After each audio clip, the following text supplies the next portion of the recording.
What started as a Saturday morning coffee date turned into a podcast where we chat about things like faith, family, finances, and so much more. We're just a husband and wife living this devoted life, and we're here to help you live this devoted life too. If you enjoy this podcast and want to help support our ministry, there are a few things you can do. Please subscribe to this podcast, leave us a review, and share these episodes with your friends so that you can help them live this devoted life too.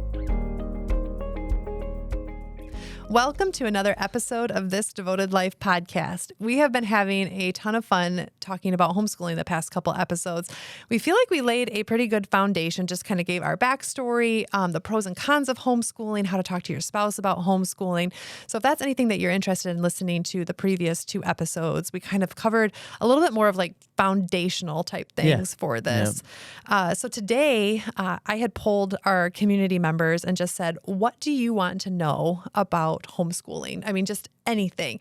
And so we received several responses. And so today we just kind of want to dive into what you want to know. And so basically a Q&A from the community out there. So so we didn't overly prepare for this. I mean, we did a real cursory glance through some of them, but we wanted this to be almost more of a gut reaction of, we've been doing this for going on 7 years now, and what would be your recommendation? Like if you were to come to me, sit down and say, hey, I want to talk to you about homeschooling. Here are my questions. I want that to be kind of how the response is. Yeah, kind of the raw feedback of, why we think how we do and basically how we approach things. Exactly. So James is going to read some of the questions, and I'm going to try to answer them as honestly as I would if you were just sitting here talking with me about homeschooling. Yeah, so join our conversation.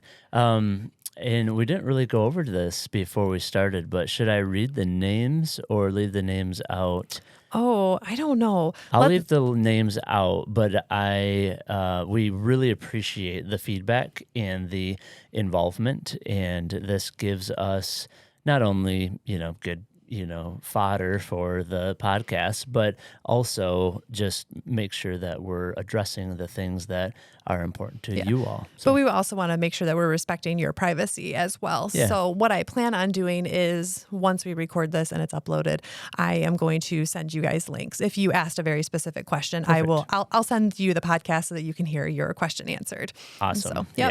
So with that, we will dive right in. Woohoo! All right. The first question is Miss Shanda Jacobs, Mrs. Shanda Jacobs.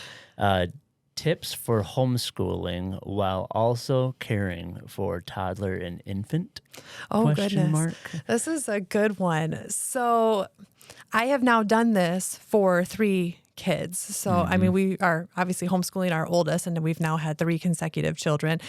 And it definitely adds a unique element to homeschooling. So I have approached it differently with each one, but I think there's just some overall tips that I can offer. So one of the times is what's really cool about homeschooling is you do not have to school during a certain set of days, right? You have to have, in some states, it is required that you have, it's generally around 180 days of formal education. Michigan doesn't have any specific requirements, but it doesn't say that you can't school in the summer and count those towards it. So while we were expecting one of our children, we did a very light school all summer long where we did about 2 days a week of a cumulative school. And so by the time we actually started our formal school year, we were 9 weeks ahead. And the reason that I did that was because I knew that once that baby came, physically, emotionally, what have you, I may not have wanted to continue to homeschool and just may have needed a break. And so I gave myself that buffer because I knew myself, if I felt like I was falling behind, that was going to add to me feeling like I was failing. Sure. Because that's something that, like, as moms, I think a lot of us maybe struggle with, is feeling like we're maybe like failing in a certain area. So I gave myself that buffer, and that honestly was one of the most wonderful things that I did for myself during that time is when I did have her, which is funny because I actually really enjoy schooling with a newborn because they sleep so much. Mm-hmm. It's actually the toddler phase that is a little bit harder because tougher, right? Yeah. They're not napping as much or they're into more things. So I think the newborn and the toddler phase are kind of almost two different topics. So Interesting. that newborn phase, give myself the buffer. We had talked in previous episodes about how I had postpartum depression. And so I just didn't know Sure. with that one. And I wanted to make sure that I was being very proactive before having another baby. Now, if you get into the toddler years, those are kind of a little crazier, right? So one of the things, and I always struggle because I feel like people don't like this answer, is I allow my children to be bored. I do not give them things to do. I don't entertain my children. Sure. That's the word I was looking for. Yeah, you don't sit there and prepare, all these things ahead of time and have them on a regimen or, give them a platter of toys to play with or whatever. You kind of let them use their own brain, right? Exactly. Yeah. And I'm not a sensory bin mom. I'm not one that sets up invitations for my children to play. Those are all beautiful things. And if that's your thing, that's wonderful. Yeah, exactly. But one of the things that I have found for myself is allowing my children to be bored has been one of the biggest blessings for me, because not only is it good for them to learn to entertain themselves, but it also means that they are now a little more independent and I'm able to work with some of the older children. Now, obviously, there are times when that child is going to need some more attention. So if you are able to fill their cup before starting school, give them some one-on-one time, sit and play with them, read a book to them, anything like that, to where their cup is already full before you even go into your school day, your child is going to be more likely to go play by themselves because their love tank is already fueled, Yep.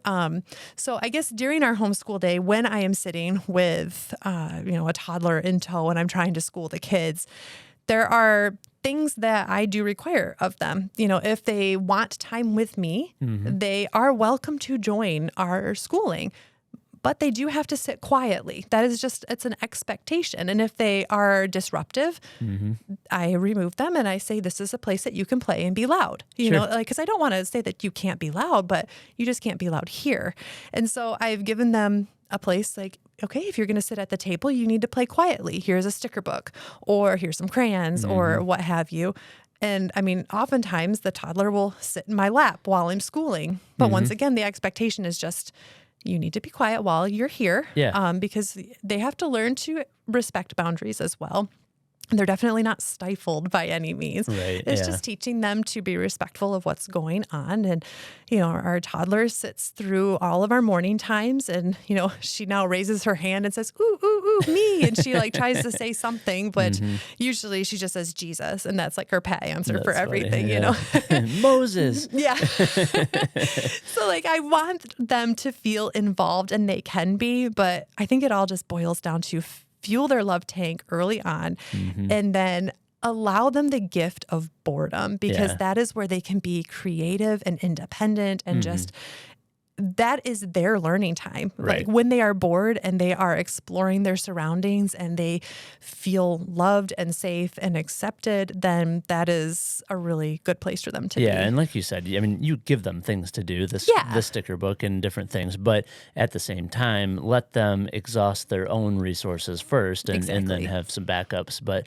another thing, too, that, again, I don't get a lot of this homeschool stuff firsthand because I'm at work, but obviously kind of vicariously through you, I learn different things. And we were really impressed at how quickly our first daughter learned, kind of just through osmosis in a way.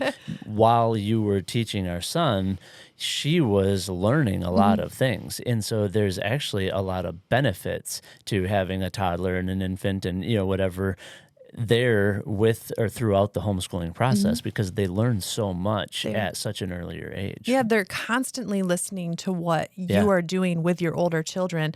Charlotte Mason talks about not starting a formal schooling until the age of 7, but by the time they are ready to start school, they have already absorbed so much, especially if they are a younger child to a homeschooled sibling. So, Yeah, you nailed it. All right, yeah, cool. Anything else? Well, I think that's good for now. Yeah, sounds good. So if you need any more information or would like maybe a follow-up question to that, again, she'll be contacting hopefully all of you. Yeah. But definitely reach out with more questions and more follow-ups. Yeah, I'm hoping that was enough practical help for you to kind of jump into it yourself. Yeah, Yep. yeah, kind of see what fits for you. Yeah. Yeah. All right, the next one is curriculum for the why behind letter sounds and reading rules. Oh, okay. So we have tried only a handful because we started with one and I loved it. And so we still use it, which is the Good and the Beautiful's language arts program. We did try another one, which was a gentle feast, 100 gentle lessons in sight and sound. But I found that my daughter had potentially some dyslexia. It just was not working for her, which I actually go into that in a YouTube video. I think we mentioned that in the last podcast as well. But so we actually switched back to the Good and the Beautiful because that is what my now going into 5th grade son has used from kindergarten on. And he has really learned the how, the why, and just I have learned things. So this is kind of silly, but this is the type of thing that your child will learn with the curriculum. So they teach you what an open and a closed syllable is. So like, I'm trying to think of a word right now. All I'm thinking of is our daughter's name. So our daughter's name is Elin, E-L-I-N. And so some people will say her name is Ellen. And it's like, well, actually, because she has an open syllable, it's pronounced long. So E, and then there's not a consonant there, Lynn. It's pronounced with a long vowel sound, right? And so it's funny because I didn't know that that's how the English language worked. And this is the type of thing that they are being taught in school. And our son, he learned that a year or two ago. And so, yeah, it's a very good foundational curriculum that will continue to build and build and build. My one caveat for the Good and the Beautiful is that it is a lot fast. So it's like drinking through a fire hose. Like I said, my son has been using it since kindergarten. And by 2nd grade, he was losing his love for learning in that area. And I realized it just was too much for him developmentally. Like he just was taking on far too much. Yeah. And so he so has a high capacity. and he does. And he just was getting frustrated. We were trying to do too much. I wasn't keeping the lessons probably short enough, but I was trying to get through the curriculum, and so we actually stopped and just did very, very basic stuff for half a school year and took a complete break. And when I came back to it with him in the middle of his 2nd grade year, he was ready for it. And we've not had to stop since. So he is actually a full half grade, quote unquote, behind simply because I needed to adapt that to where he was developmentally and where he was ready to learn. And so when I say it's like drinking through a fire hose, it can be if you are following it exactly probably how it is supposed to be. Yeah. It is pretty advanced, but it is a solid curriculum. Yeah, So, and we're not saying to not stretch your children and, challenge them Yeah. and stuff, but sometimes things are either working or they're not. Right. And don't force your way through something and have it be ineffective. exactly.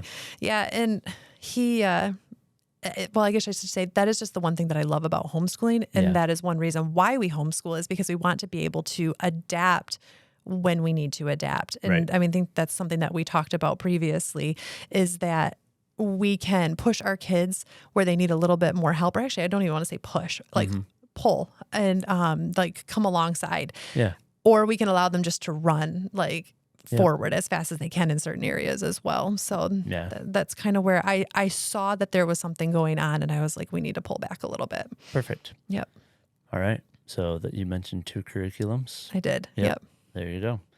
Perfect. The next question is, my husband is going to be a homeschool dad. Any tips for men leading it? Ooh, I don't know. Maybe you would almost be better for this. Yeah, at first, as I was reading it, I thought that, but I'm not a homeschool dad. So I really have no idea firsthand, what that would look like. But I feel like there's so many different ways we are as individuals. Like, so I personally would probably be very structured, very driven, and I would probably kind of judge myself based on their progress or lack thereof, and probably put a lot of effort into it, and maybe be energized or disgruntled by the process, rather than just kind of letting things evolve how they need to, and having that loving compassion and patience and all those things. So I would say probably be focused on really, catering to or watching out for those ugly things that might rear their head in a lot of men. But if maybe you're extremely patient and passionate about just really catering to your children's emotions and weaknesses and things like that, and so you might be fantastic. But I don't know if any of that makes sense. But No, it does. It's not the mothering nature, Right. that. So you might need to kind of almost compensate for that. Yeah. Except you mentioned that you maybe aren't as patient, but I wanted to say, like, I don't consider myself a patient person. And I've actually heard that as an excuse for not homeschooling before. It's like, I'm just not patient enough for this. But I realized that is one area that we are able to grow as parents. And homeschooling is definitely one of those things that has helped me to grow in that area. And so you don't necessarily have to be a patient person to homeschool. If it's something that God has called you to do, he will equip you and he will stretch you and grow you in that area. For sure. But as you were talking, I was thinking, honestly, as a dad, and if you were homeschooling, it's good leadership. So if you are a strong leader in the workforce, or if you're a coach, I think you have mentioned before, a good coach knows what their players need to be motivated. Sure. Some of them need a little bit more of like a firm, like, you got to do this. But another one, if you look at them wrong, they're crushed. And so as a good leader, it's kind of the same thing within the homeschool, right? Is you have to know your players and know what motivates them. And it's not a one size fits all. The analogy, or I guess illustration you're referring to, is as a teenager, I read a biography by Bo Schembechler, who was the U of M Michigan football coach, the kind of legendary coach. And he was known for being just irate and flamboyant on the sidelines and stuff. And he mentioned that most of the times he did that, it was to fire up his players because he knew what motivated them. But then he also knew that some players, he called them in on a Monday morning into his office and said, "Man, I was really disappointed in your performance on Saturday." And it just crushed them, but also motivated them more than if he would have yelled and screamed. And so, knowing your players, knowing your students, your children, is a big deal. And, like you said, or like I mentioned, not a one size fits all, and how we all, even though same parents, same household, same everything, we all have different personalities. And and I think it's almost the same way for like when a wife is homeschooling or a mom or whatever. I go to you and talk to you about our homeschool day, and I look for advice because I'm like, this is just not working, and I kind of want the male's perspective. So as a homeschooling dad, I think it would be wise to talk to your wife every day, or, and just say, oh, man, this is what I'm seeing. And I don't know like what to do about it. Cause you said maybe they're lacking the nurturing instinct or whatever. And your wife can be like, they just need a hug. Like, just give them a high five and pat them on the back and say, you can do this, So I think just having, once again, a communication between the husband and the wife, or if you are a single parent, seek someone outside that you can talk to about that and just say, man, this is what I'm doing, and I just don't know if this is working. Can you give me some feedback on that? Because sometimes we're so close to the situation that we don't see what the solution Yeah, is. the homeschooling community is so much larger than I would have ever dreamed, before we got into it. So, and again, like you said, I think you're 6 years into it. So it's not like, we're just barely dipping our toe into Right. the scene. But yeah, there's so many resources and so many good community members that Yep. there's lots of, energetic, kind of boost to the program if you're lacking or struggling or getting kind of just bummed out, right? Yeah. So, yeah. And there are so many good programs. And I know that there are not as many homeschool dads. So it might feel a little weird to say, I'm going to join a homeschool co-op and I'm the only dad there. Sure. But can I just tell you that as women, like if we had a dad join who was like, I'm a homeschool dad and I want to do this, we would think that that's the coolest thing. So if you are a dad who's going to be homeschooling, don't be afraid to join a homeschool because these women are passionate about that and they would think that it is the coolest thing ever. Yeah, and again, it gives different perspective. Exactly. Yeah. So, find your community, even if it is a bunch of women homeschooling their kids. But hopefully you can find some other homeschool dads, to hang out with. Sure. Yeah. All right. Starting period. How to change mindset from public school to homeschool flexibility. Oh, this is a good one. So there is a phrase that goes around in the homeschooling community called deschooling, and it is taking time away from any structured schooling. So if you are pulling your student from the public school system, they have been taught to learn a certain way. It is very systematic. I mean, it was designed to be that way. They were trying to raise factory workers. And so if your student has been in the public school system for a certain amount of time, they have been taught to learn a certain way, and it's probably been spoon-fed, you know? And so if you are pulling your student from a public school system, take some time to deschool, to unschool your children, because you need to teach them the wonder, the creativity, the fun that learning can be again. And that's not saying that they're going to go into the homeschool year being like, this is awesome, because there's going to be stretching and growing. And even homeschoolers who've been doing this for 6 years like us, going into our 7th year, it's like we still have moments. Like I asked my son today, what can we do better about school? And he was like, not do it. I was like, well, anyone wants to just play, Right, But if you can take some time to just let them decompress and just be kids again, I think that's one of the biggest things, and just to change maybe your mindset going into homeschooling, because you as the parent have also been programmed to accept schooling as a certain way. But homeschooling is not public school at home. And so that is the beauty of homeschooling, is it does not have to look like the public school system. And so you are able to customize your homeschool. You are able to really just take a step back and be like, what are my values? Why am I homeschooling? What do I want my child to learn most? And chances are math, language arts, science, those are not going to be top of your list. It's going to be character, compassion, those type of things. Those are the things that are going to be important to you. So start with that as your baseline and build off of that. How can I work that into our school year? And so just, like I said, taking that time to decompress, I think, from the public school system is probably the first thing that I would recommend doing.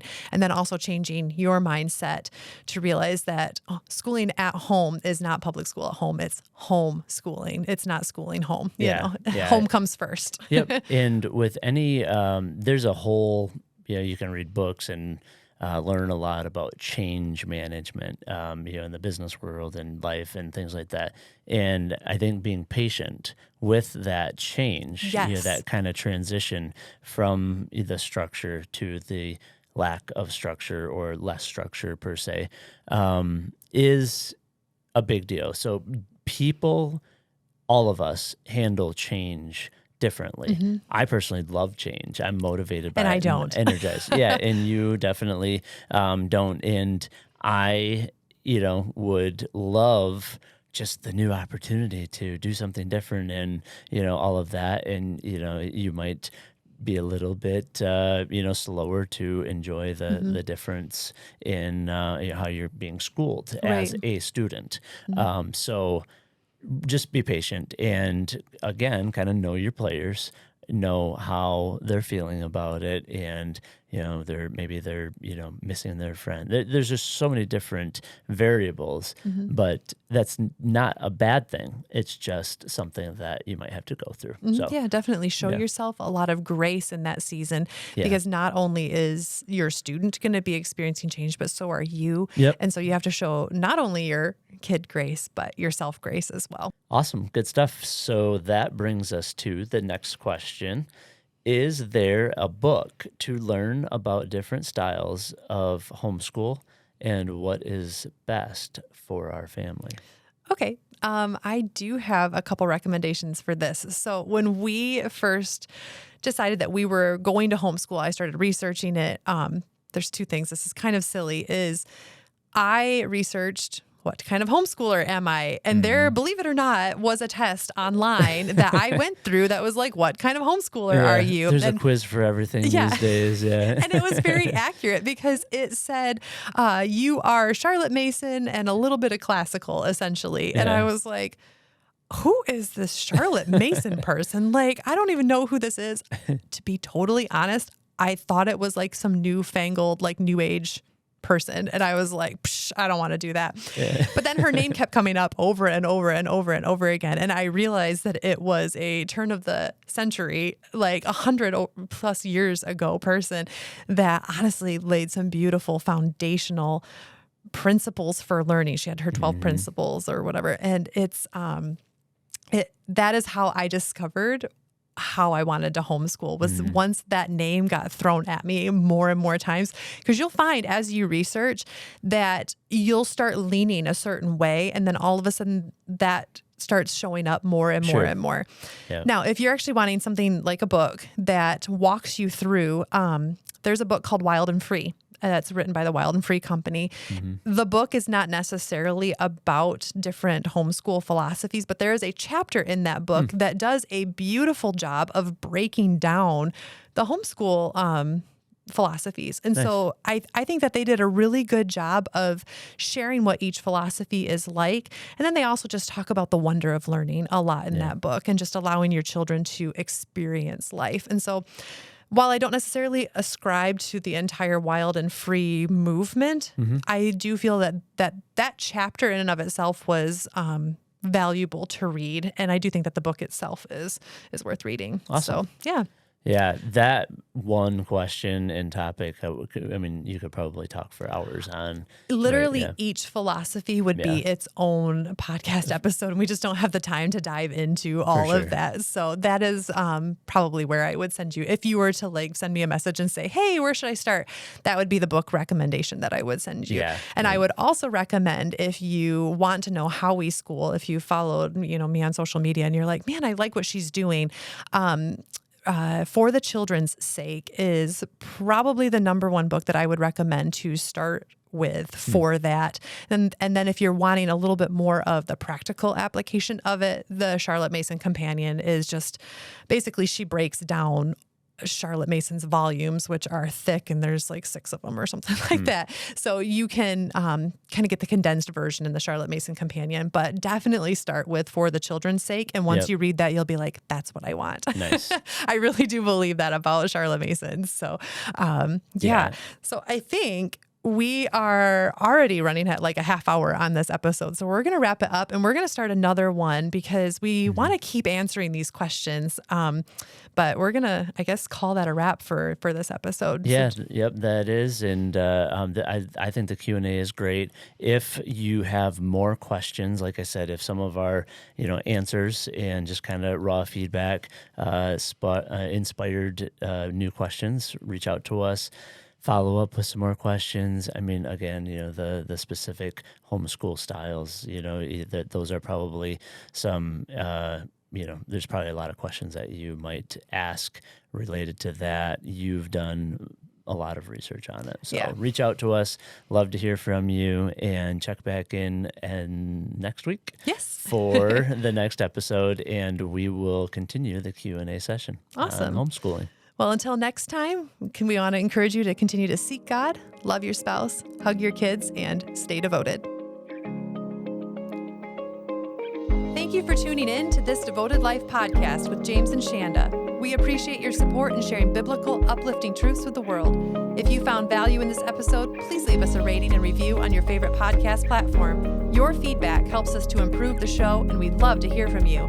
Be sure to hit subscribe so you never miss an episode. To learn more about how to live a life devoted to God and family, head over to thisdevotedlife.com. You can also follow me, Shanda, on Instagram at devoted_motherhood. Thank you again for listening, and we look forward to seeing you next time on This Devoted Life podcast.